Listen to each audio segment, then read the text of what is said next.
All right, we're live. Lauren Weeks, welcome to the show. Thank you for having me. I appreciate it.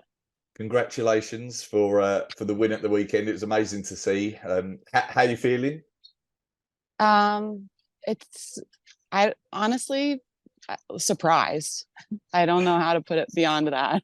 Really? Yes, yeah. So even Um, after like the Maastricht success, like the European Championship, you still weren't necessarily expecting to win in Manchester? no, we have a very competitive field and it's only growing. Um, I anticipate it to be even bigger and better next year. Like you see new people coming in every year and they're really good. And I don't think that's going to stop. I'm sure like every year we're going to get another one to even five new people that just like coming smashing it. Yeah. It's exciting times. Like you can see the standard even compared to Vegas last year has increased dramatically, hasn't it? Um, I'm sure there's like there's hidden gems out there that haven't like gotten to come in and touch the yeah, sport yet. yeah, definitely. How have you recovered well? Do you recover well from a race like this? When I don't have to travel super far, I usually recover pretty well, but the travel makes it tough. Just like sitting in a plane for a really long time, and then usually you're not sleeping for anywhere from like 24 to 48 hours when you're traveling overseas, so that part makes it pretty difficult. Yeah. Still kind of like regulating my sleep schedule. Mm. I was going to ask you. I was going to ask you about the jet lag. Actually, we talked on the live stream a little bit. Like, is jet lag going to affect some of the American athletes? Is it going to affect the performance? But for you, really, your two best performances, I think it's fair to say, of the year have been in Europe. Do you? What's your approach to dealing with jet lag when you come over? Do you feel like maybe you do anything differently to anyone else? Um, I think like a big part of it is a mindset piece. Like I don't go into it thinking like, oh, I'm at a disadvantage because I'm traveling this far and I'm gonna have jet lag. Like I go into it saying like it's not gonna affect me. It does like whether or not it will, like I'm deciding that it's not going to. And I think that helps like just to make the decision for yourself. And then I mean I make every effort I can to try and like do everything I could to not have jet lag. So I got in. I got in Wednesday afternoon, and we actually couldn't get check into the hotel right away. It was like a 4 p.m. check in, but I asked and they said I could go and use their gym. So I went straight and did my workout right away, and then we were allowed into our rooms. Like I showered, I got food, and I got in bed as soon as I could. So by that time it was like evening anyway. And I did my best to like make sure I was in bed at the time that I felt like I should be in bed, uh, like for those hours. And I ended up laying there for like over 12 hours. What, sleeping?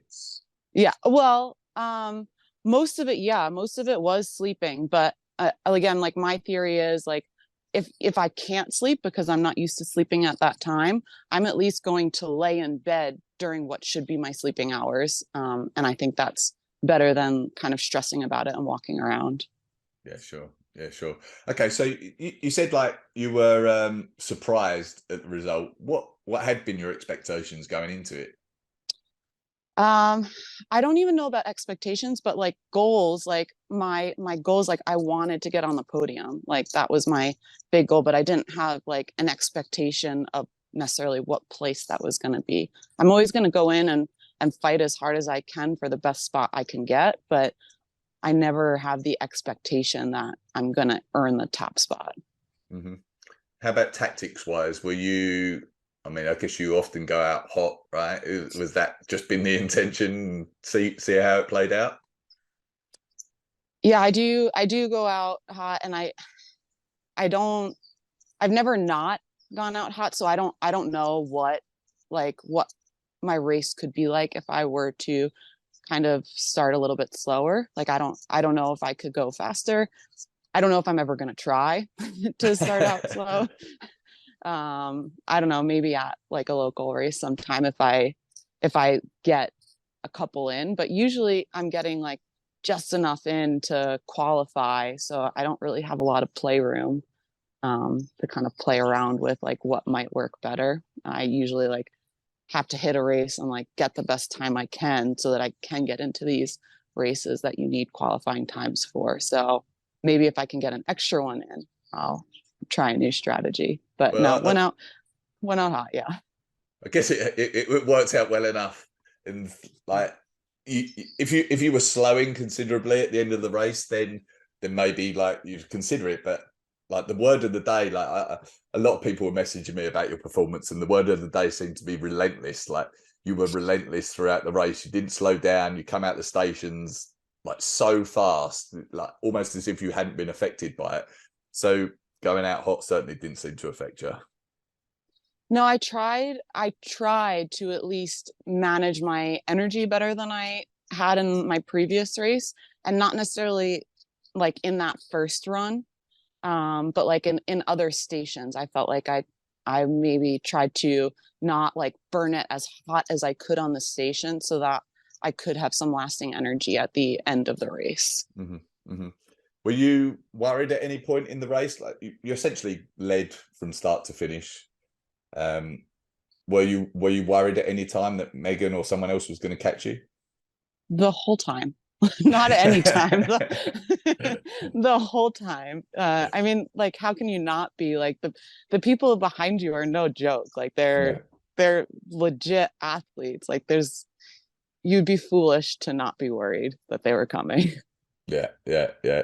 The I think the point where I said on the live stream that if you had a weakness in past races, it might be the farmers carries where some of the other ladies had caught up time on you. And I think Megan came into that station 5 seconds behind you, but you actually extended your lead on the farmers carries. So I think at that point it was like, okay, I think she's got this wrapped up. Have you been working on your farmers carries a lot over recent months?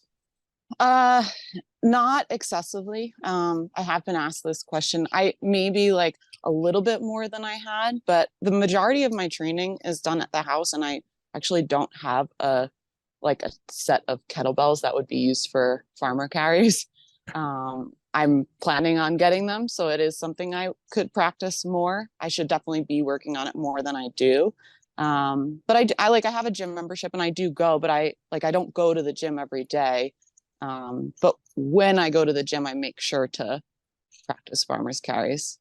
So hopefully I can get better at it if I get my own set of kettlebells. How I think you actually had the fastest farmers carries on the day in that race, so you obviously done okay. How did you like the venue and racing in the UK? It was like absolutely incredible. I don't think I've been to a venue that was more beautiful. Like it just like the whole architecture, like they had these like beautiful windows. They even if like you got to walk outside at night, like they lit up these windows up top in like different blue colors. And then I don't know who, but somebody climbed all the way up there and put this like giant HYROX sign up. It was spectacular. Yeah, I guess the one downside of that Manchester venue is you often have to run 3 or 4 laps. In your case, it was 4 laps. Did you find that difficult at all? During the race, no. Leading up to it, that was probably the thing that made me the most nervous. That's a lot. It is a lot of laps. It's a lot to count. And originally we weren't going to have that, like the screen that was going to tell us what lap we were on and what workout station. And that made me very nervous because if I forget once, like I'm in big trouble. But we asked for it. They were super accommodating. And they made it happen like last minute. So they got us a screen, which was really helpful. The actual like running of the running 4 laps versus 2, maybe it makes a difference on your run time, but it makes a difference for all of us. So I don't think it's that big of a deal. It's just the counting for me that I was nervous about when I thought we weren't going to have a screen. So you used the screen, did you, to help you? I use the screen. Yeah. Okay. I keep track because it's not always correct. I've definitely had some races where it like was off by a lap. So I try and keep track myself. Like I need to be accountable, but I also want to use it as a backup. So I would count my laps.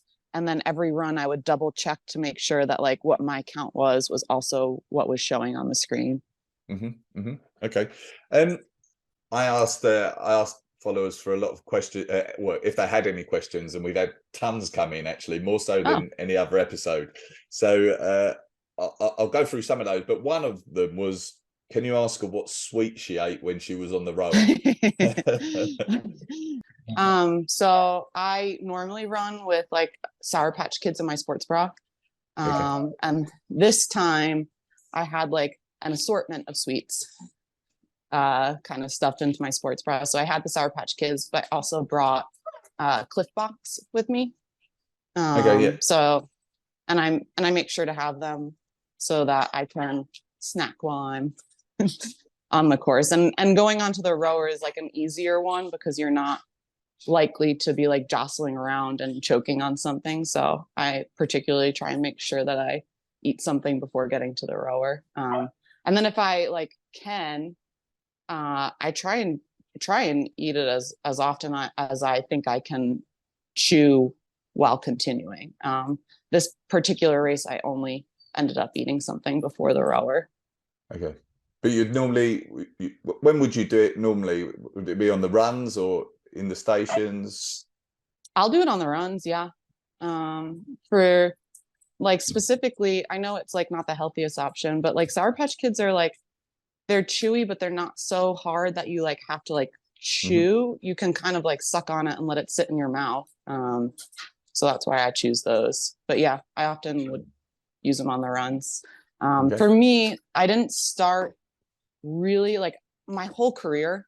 I've always ran with snacks in my sports bra, but I didn't actually start using it until this year. I've just always had it as backup, but still breastfeeding. So I am significantly more hungry than I've ever been. And you've knocked 4 or 5 minutes off your PB since the eating Sour Patch Kids in a race. So yeah. So I don't know, maybe it's a secret. Well, not a secret, I guess, but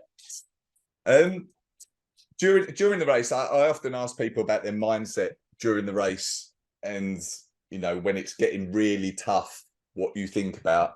So yeah, where does your mind go? It just like I mean, this is not what I'm thinking, but like to kind of give a relation, if you've ever seen Finding Nemo, like just keep swimming. Like I just keep going. Like I'm not like keep going, try and manage your energy well and push the pace as hard as you can. I think like when I first started, like I struggled really hard on some stations, specifically the sleds. And like it was so easy to like let your mind go into a darker place. Like, I'm never going to get through this. Everybody else got out of the station like minutes ago. Like I think my first sled pull time was like close to 10 minutes and other people might be leaving. So like it's really easy to get discouraged when I'm sitting on a station for like 5 minutes longer than everybody else. But I'm always just kind of like pushed through and tried to do what I could to catch back up. Okay, that's where that relentless performance comes from. That just keep going, right?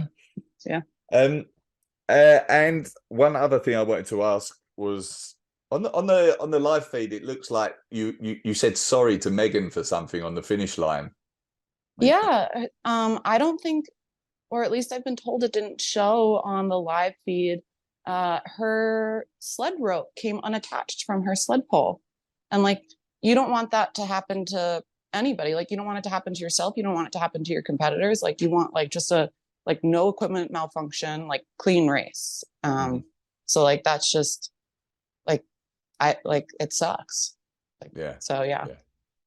We Mo had held up a sign saying Megan's time has been reduced by 12 seconds, but we didn't know what for at the time, and then it transpired that had happened afterwards. Yeah. Did he hold that sign up during the race or was that after?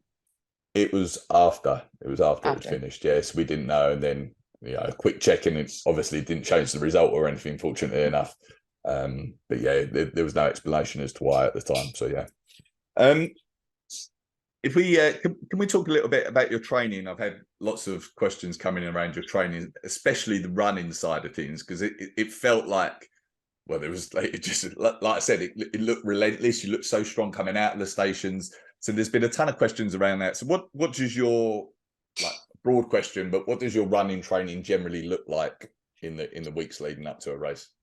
So it's been different this year specifically. Let's see, maybe 6 to 8 weeks before Manchester, I changed my run training. Previously, like I would only do long, slow runs and nothing else. And I've been doing that since, I don't know, I was like 16 and I'm 33 now. So I've had many, many years of like just base training.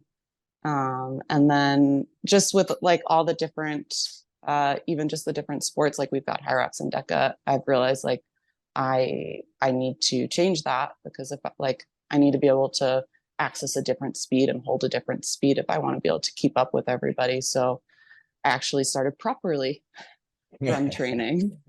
So I've added like different like speeds and threshold work and tempo work into my training this year. So I think I've had that like kind of rookie bump, I guess, even though it's not my rookie season, because I went from one type of run training to changing it to actually doing different speed work and threshold work. Okay. Can you give an example session? I know people will ask. So what might one of these example sessions look like? Yeah. So I still will do like the majority of my runs of long runs, and then twice a week I'll do something. So if I were to do a threshold session, for example, I could do 5 by 8 minutes with like a set rest period. And then I would either cool down depending on how my legs feel. It'll either be on the rower or I'll get back out on a run. I try and make sure that on those particular days, I'm not overworking my legs, because it's much more demanding on them when I'm trying to run fast than if I were just going out and jogging. So like very simple, straightforward, like just 5 sets of 8 minutes with hard work and a set rest period where I'm actually resting and not doing anything else, so that I can go back and hit that next session hard. And then those intervals change. Like I don't do the same interval set like every single time, to make sure that I'm like working different kind of time capacities. For sure. And is that 5 by 8 minutes at pretty much like HYROX race pace, faster? No, and I think that's probably surprising to people as well. Like I don't touch race pace that often. I'll work at like a hard pace, like something that's harder than if I were to just go out and jog. But I don't go all the way up to race pace very often. I think that can be, I feel like it could set you backwards if you are doing that too often, to be honest. I think it's better to stay under that. And if you're consistent, I think that's better than like over revving, because there's a good chance that you might have to stop working out for a little bit because you pushed it too hard. Yeah, sure. Okay. And then from a compromised running perspective, are you working on that a lot? And I asked that again because it looked like you were so strong coming out of the stations. Is that going to focus in training? No, I mean, I do it. It's not a focus. I think before I found these hybrid races, I was doing a lot of CrossFit, and any time a workout that involved running came in, like that was obviously my favorite workout that we'd be doing.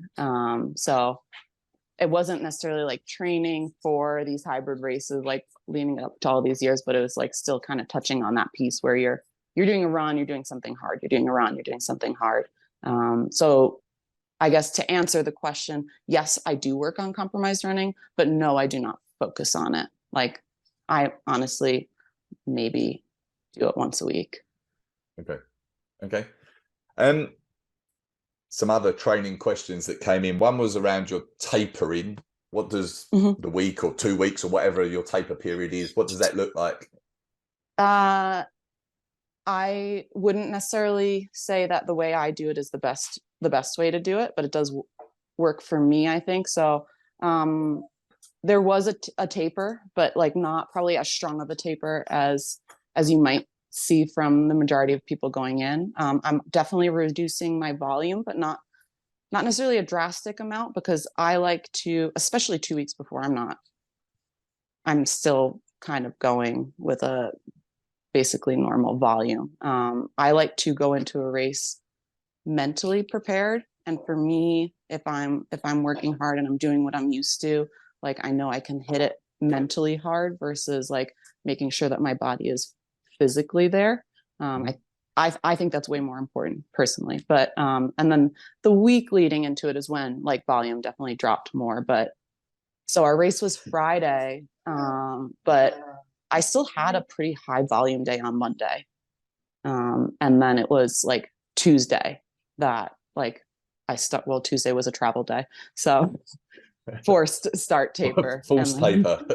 Yeah. So forced taper. So Tuesday was travel day. And then I definitely like had significantly lower volume Wednesday, Thursday, and then we race Friday. Okay. All right. And then the one other training question was, what is something that you do that none of the other athletes do you think? I eat Sour Patch Kids. I don't know if anybody else puts those on their sports bra, but true. I do. Is there anything else? I mean, I don't know what everybody's doing in their training. I think that maybe I take a lot of my sessions easier. Like I see people working like super, super hard all the time. I think I take more easy sessions than the majority of people do. Yeah. That was the impression I got from what you were just saying about the running. Yeah. But, yeah. Easy as in like I do a lot of volume. So like if you think volume's not easy, then it's not easy, but easy as in like I'm not redlining. On that subject of volume, we sort of covered, well, I covered this in the survey that I recently done and the article that I put up, but you are reasonably high volume, aren't you? Was it 18 hours a week you're doing training wise? Yeah. And like that can vary. But like a lot of those hours are like my long, slow runs too, which because of how slow I'm running, like it takes a long time to get through like the amount of miles that I'm kind of going for. Also, I read your survey and I want to clarify, I must have had a typo on there because I've never done a 345 back squat in my life. And I know that is like far beyond even my 1 rep max. I think I would have meant to write a 245 for my 3 rep, not a 345. Okay. So that was one of my questions about your strength. Actually, it's your impressive level of strength. I read that. I was like, I must have like not wrote 2 and wrote 3. No, I've never done a 345 back squat. I think my 1 rep max like lifetime PR is 275. Okay. So okay, still strong. Yeah. On that subject, do you feel like obviously you're doing a lot of running volume? Do you feel like the strength side is important in HYROX, and is it something that you're quite heavily focused on as well? So that question I think depends on what type of athlete you are going into it. Yes, I think strength is important. If you already have a strong strength background, like for example, Miriam is probably like am I saying her name right? I want to make sure. That's how I say it. Okay. She's probably I don't know for sure, but I would think that she's probably the strongest athlete out there in that field. She is somebody who I wouldn't think needs to continually work on her strength because she's already so far ahead of everybody else that like, as long as she's just kind of touching it a little bit each week, I don't think so. Just like for the masses, like if you already have a strong strength background, don't stop doing strength work. Like you still need to maintain it and keep it, but that doesn't need to be where the majority of your training is.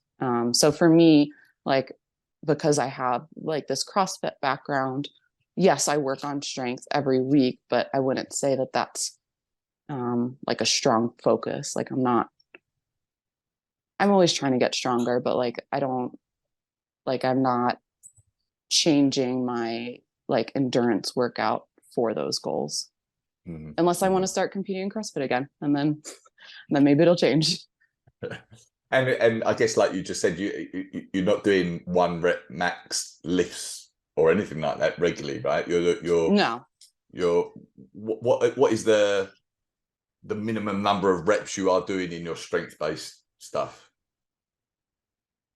Probably threes on average. Like sometimes sometimes I will do an EMOM with like just a 1 rep, but not a 1 rep max. Like it might be an EMOM where I set like a heavy weight, and on the minute I'm hitting that heavy weight for 1 rep, but it's below, like significantly below what I would think my 1 rep max is. And for me this year, I know I had just said that you don't need to put a focus on strength, but I lost a lot of strength last year. I mean, I was pregnant, so I did in the beginning of the season, and even going into the middle of the season, put extra effort into strength work that I think I normally wouldn't do in this sport. But I was at least trying to kind of get back some of that strength that I've lost. And I'm still not quite there, but I'm taking it a little bit slower now than I was, like much more aggressive with it in the beginning of the season. Okay. All right. You just mentioned your pregnancy and so on. Can we talk about some of that and like your training and recovery from the pregnancy? Yeah. So you've got Lily. She's 10 months old. Is that right? 10.5 months old. Yeah. Okay. 10.5 Okay. months. And you competed last year in Vegas, 7-8 months pregnant, which was amazing. Very large belly. Yes. and finished 9th. I should add for anyone that's not aware.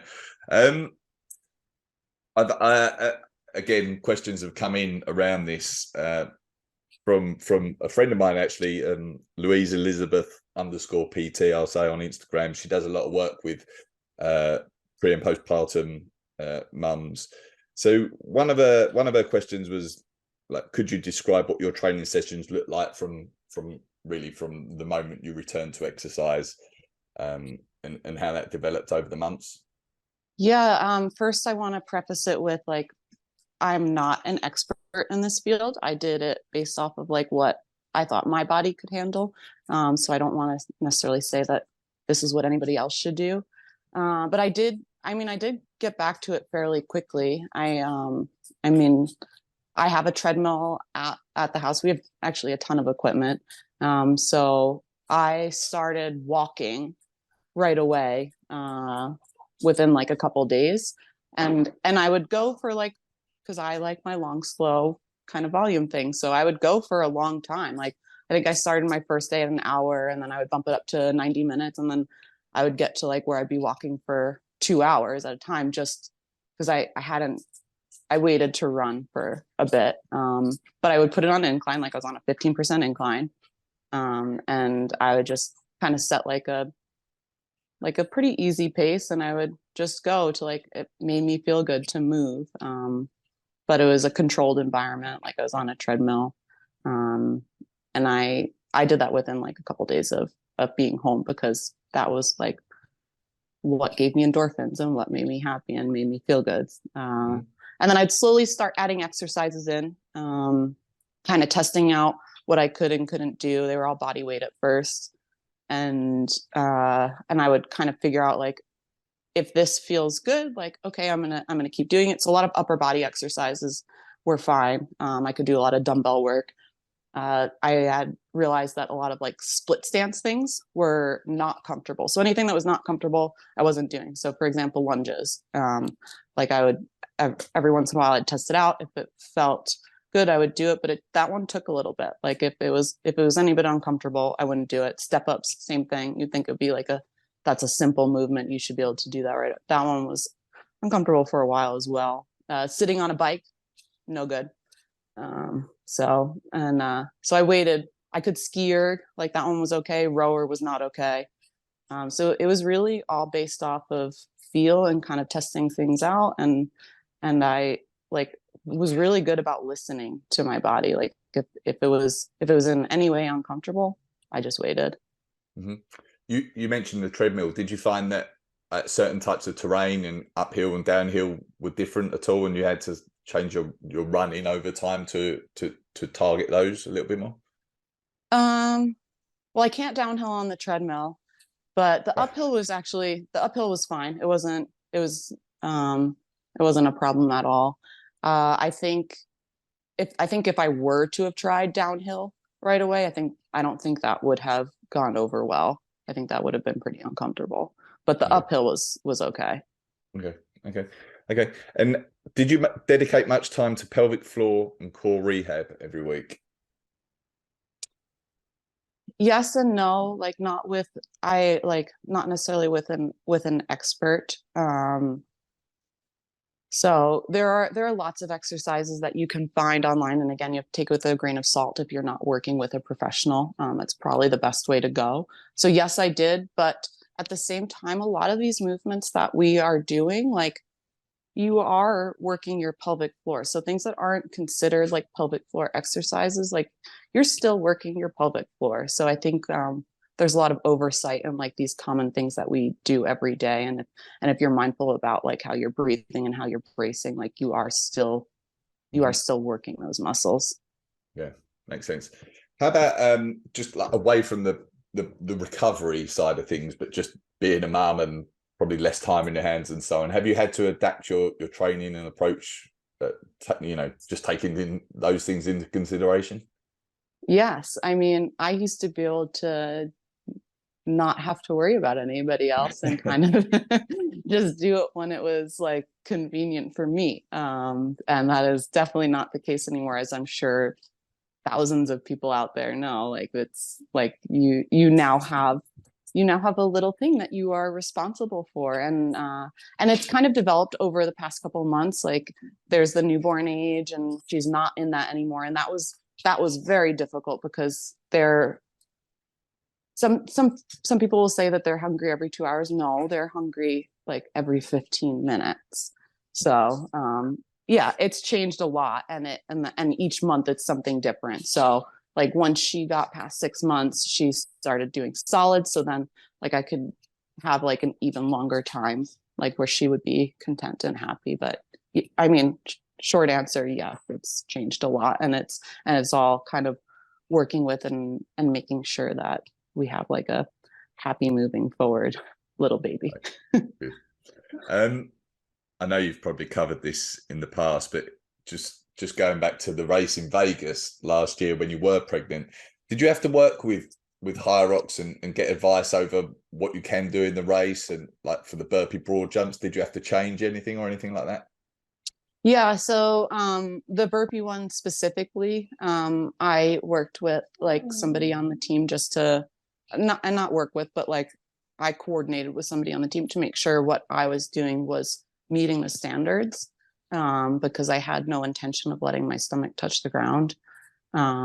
So the standard for their burpee is like chest gets to the ground, both feet jump forwards. I mean, everybody knows the rest of it. Like, don't let your feet go in front of your hands. So yeah, my burpees were, I think, more than twice as long than they normally need to be, because for me, I would go down to my knees, do a push-up on my knees, letting my chest touch while keeping my stomach up in the air, then step up, do my tiny little bunny hop because I couldn't jump very far, and just repeat this over and over again. But like we worked before the race to make sure that I was able to hit the standard before I went, and I was able to hit the standard, just very slowly. Okay. All right. That's brilliant. A couple more questions on a different subject. So, do you have any pre-race rituals or superstitions? No. Let me think if there's a ritual. Nothing that somebody like wouldn't do. Like, obviously I'm warming up. I don't think I do anything. I'm sorry that I don't have any special no rituals leading up into it. Yeah. Okay. Where does this weekend rank in your sporting experiences and achievements? Pretty high up there. I didn't know what to kind of expect from my body this whole season, and it's given me like more than I could have ever asked for. But I can't put it as the top spot because last year's Vegas race was for me a very special one. So that one I think would take the top. Okay. Okay. In terms of the elite side of the sport, what do you feel about the qualifying process for those elite races? Do you feel like it's been fair this season? Would you change it in any way? I don't know how much it's been talked about, but they are changing it moving forwards into next year. Whether or not it's fair, it's so hard to make something like that's a difficult word. Like, how can you possibly make it fair? I think like they're a company that is very willing to change and try and figure out what's the best to do. And you see that in terms of like each season, the qualifying process has been different. So they're not just like stuck in their ways saying like, no, this is how it is. We're like, that's it. Stop complaining. Like they're taking feedback and they're trying to make changes. So, is it fair? I don't think it's possible to make something fair, but I think they are at least trying, and I can appreciate that. Do you like the direction it feels like it's moving? Would you do anything differently? So I talked to Dave Claxton yesterday, and he had some pretty good like ideas that I hadn't thought of. And he thought, so we're gonna have like 4 or 5 regionals next year, and he said instead of making it that you need a time qualifier to get into it, to make it like open for anybody to go, and then that way, like if those are the big races, like that's where you're probably gonna see like the big names and like good athletes. So like not necessarily you don't need a qualifying time to get in. And I thought that was a pretty good idea. So then that way maybe if we didn't know of somebody that is really good, they can at least get in without like needing that qualifying time. So I thought that would be a good change. I don't know if that will be added, but I thought it was a really good idea to not kind of cap it at a certain amount of athletes and let those like events where you can earn like a spot to world championships for anybody to get in. Yeah, sure. Yeah, makes sense. And then on drug testing side of the elite sport, do you feel like that's something that's necessary, important? I think to legitimize it, like, yeah, I would like to see it. I can't imagine. I don't know if anybody. I don't think anybody is right now. But I mean, the sport's growing, and like when something's growing like that, you can see things pop up. So yeah, I would like to see it. Okay. All right. More of the same next season, is it for you in HYROX? I mean, I'm gonna try. Definitely gonna try for next season. I don't have any necessarily plans beyond 1 year out, but I know at least for 1 more year, I'm going to give it the best I have, and I'm gonna try and get a qualifying time in like a week and a half. To be honest, I'm gonna go to New York and see if I can set a time. All right, nice. And then otherwise, after that, is there an off season planned? Just a different season. So I'm gonna like try and get into some more like trail racing, like mountain races. I'm gonna try and do some like the obstacle course racing. So off season in terms of like hybrid, but not like as in full, just doing other things because I think it's fun. No, will there be a dramatic change in what your training looks like, or not particularly? I'm probably gonna do some more like uphill work. I might have to do some like terrain work because I'm not very good at downhills. So kind of practicing things like that. Okay. All right. Well, brilliant. Thank you for doing this, and congratulations again. It was amazing to see. I know a lot of people were very happy to see what you did. So well done.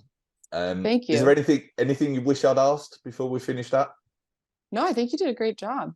Yeah. Right. Thank you so much for having me. All right. Thank you. All right. Thank you. And I'll talk to you again soon, everyone. Take care. Bye.